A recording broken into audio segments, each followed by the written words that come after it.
Chers frères et sœurs en Christ, aujourd'hui l'Église universelle célèbre la solennité du Sacré-Cœur de Jésus.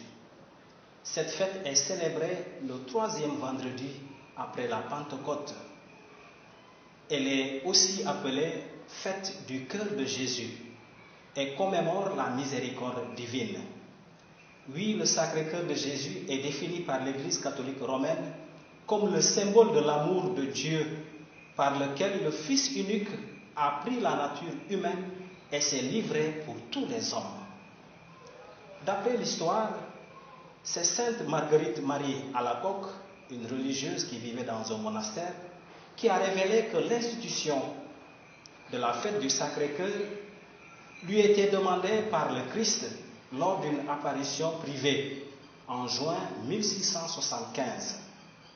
Le Christ lui aurait adressé ces paroles: « Marguerite, je te demande que le premier vendredi après l'octave du Saint-Sacrement soit dédié à une fête particulière pour honorer mon cœur. » Après un temps de discernement, cette demande est présentée à Rome pour une reconnaissance officielle de cette fête.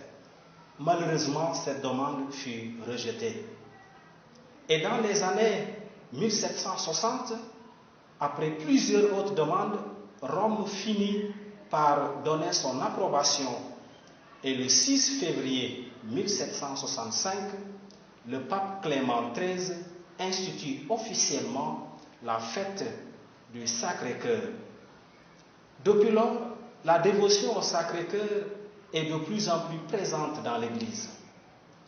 Le 23 août 1856, le pape Pie IX inscrit cette fête dans le calendrier liturgique universel. C'est ainsi que cette fête est célébrée dans toute l'Église catholique romaine 19 jours après la Pentecôte, soit un vendredi. Nous profitons de l'occasion, chers frères et sœurs, pour souhaiter une très bonne fête à tous ceux et celles qui ont une forte dévotion au Sacré-Cœur, et plus particulièrement aux différentes congrégations religieuses qui portent le nom du Sacré-Cœur. Nous pensons aux frères du Sacré-Cœur, aux pères missionnaires du Sacré-Cœur, communément appelés MSC, et aux sœurs du Sacré-Cœur. Nous leur disons merci pour les efforts et sacrifices consentis dans la mission qui leur a été confiée. Merci et à la prochaine. Que Dieu vous bénisse.